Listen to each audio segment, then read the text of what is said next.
उत्तर प्रदेश में पंचायत चुनाव को लेकर चल रही तमाम अटकलों पर पंचायती राज मंत्री ओम प्रकाश राजभर ने बड़ा बयान देकर विराम लगा दिया है। मंगलवार को वाराणसी दौरे पर पहुंचे राजभर ने स्पष्ट कहा कि राज्य सरकार पंचायत चुनाव कराने के लिए पूरी तरह तैयार है और ये चुनाव निर्धारित समय पर ही कराए जाएंगे। उन्होंने यह भी साफ कर दिया कि पंचायत चुनाव 2027 के विधानसभा चुनाव के साथ नहीं बल्कि उससे पहले होंगे। पंचायती राज मंत्री ने कहा कि चुनावी तैयारियां कागजों तक सीमित नहीं है बल्कि जमीनी स्तर पर काम शुरू हो चुका है। बैलेट पेपर छपकर सभी जिलों में भेजे जा चुके हैं और जिला निर्वाचन अधिकारियों ने आवश्यक होमवर्क भी शुरू कर दिया है। इससे साफ है कि सरकार पंचायत चुनाव को लेकर गंभीर है और किसी तरह की देरी के मूड में नहीं दिख रही। ओम प्रकाश राजभर ने हालांकि पंचायत चुनाव की सटीक तारीखों का ऐलान नहीं किया, लेकिन इतना जरूर कहा कि अप्रैल से जुलाई 2026 के बीच पूरी चुनावी प्रक्रिया संपन्न कर ली जाएगी।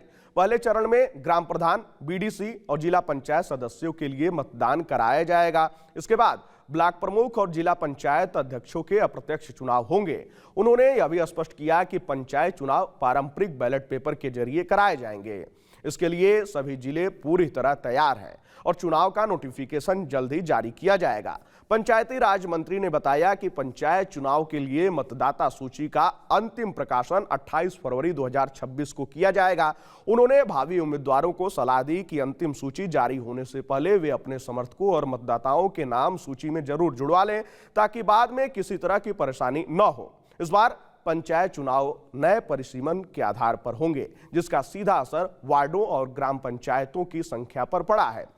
राज्य में अब जिला पंचायत सदस्य के लिए 3020 वार्ड और क्षेत्र पंचायत सदस्य के लिए 75,014 वार्डों पर चुनाव होंगे। पंचायती राज विभाग के अनुसार 16 जिलों में जिला पंचायत वार्डों की संख्या में कमी आई है और सबसे ज्यादा असर देवरिया जिले में देखने को मिला है, जहां 5 वार्ड कम हुए हैं। वहीं मुजफ्फरनगर और गाजियाबाद में 3-3 वार्ड समाप्त कर दिए गए हैं। इसके अलावा कुशीनगर, आजमगढ़, गोंडा, अयोध्या समेत कई जिलों में भी जिला पंचायत वार्ड घटाए गए हैं। नया परिसीमन ग्राम पंचायतों पर भी भारी पड़ा है। वर्ष 2021 में प्रदेश में जहां 58,189 ग्राम पंचायतें थीं, वहीं अब इनकी संख्या घटकर 57,694 रह गई हैं, यानी 495 ग्राम पंचायतों का अस्तित्व खत्म हो गया है। इसके साथ ही अनुमान है कि करीब 4600 ग्राम पंचायत सदस्य वार्ड भी कम हो गए हैं। यह पूरी परिसीमन प्रक्रिया अगस्त 2025 में ही पूरी कर ली गई थी।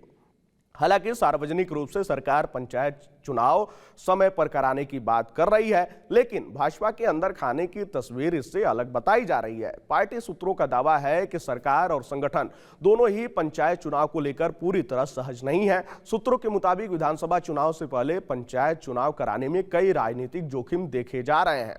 गांव स्तर पर टिकट और समर्थन को लेकर पार्टी कार्यकर्ताओं के बीच आपसी रंजिश बढ़ सकती है। वहीं टिकट न मिलने से नाराज कार्यकर्ता दूसरे दलों से चुनाव लड़कर भाजपा को नुकसान पहुंचा सकते हैं।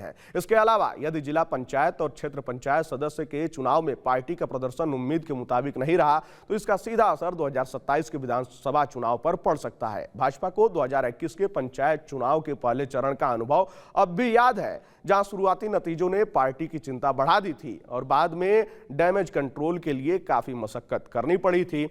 सूत्र बताते हैं कि हाल ही में पार्टी और सरकार की कोर ग्रुप बैठक में पंचायत चुनाव को विधानसभा चुनाव के बाद कराने के विकल्प पर भी चर्चा हुई थी। हालांकि संवैधानिक बाध्यताओं के चलते इस पर आगे बढ़ना आसान नहीं है। वर्तमान में प्रदेश में ग्राम प्रधानों, क्षेत्र पंचायत सदस्यों और जिला पंचायत सदस्यों का कार्यकाल मई के पहले सप्ताह में पूरा हो जाएगा। वहीं ब्लॉक प्रमुख और जिला पंचायत अध्यक्षों का 5 साल का कार्यकाल जुलाई से पहले सप्ताह में समाप्त हो रहा है। ऐसे में यदि समय पर चुनाव नहीं कराए जाते हैं तो सरकार को मजबूरी में ग्राम पंचायतों, ब्लॉक और जिला पंचायतों में प्रशासक नियुक्त करने पड़ सकते हैं। इन तमाम राजनीतिक चर्चाओं और अंदरूनी खींचतान के बावजूद पंचायती राज मंत्री ओम प्रकाश राजभर का बयान साफ संदेश देता है कि सरकार पंचायत चुनाव कराने के फैसले पर कायम है। बैलेट पेपर की छपाई, मतदाता सूची का अंतिम प्रकाशन और जिलों में शुरू हो चुकी तैयारियां इस ओर इशारा कर रही हैं कि उत्तर प्रदेश में त्रिस्तरीय पंचायत चुनाव अब ज्यादा दूर नहीं है और अब सबकी नजरें चुनाव आयोग के औपचारिक नोटिफिकेशन और तारीखों के ऐलान पर टिकी हैं।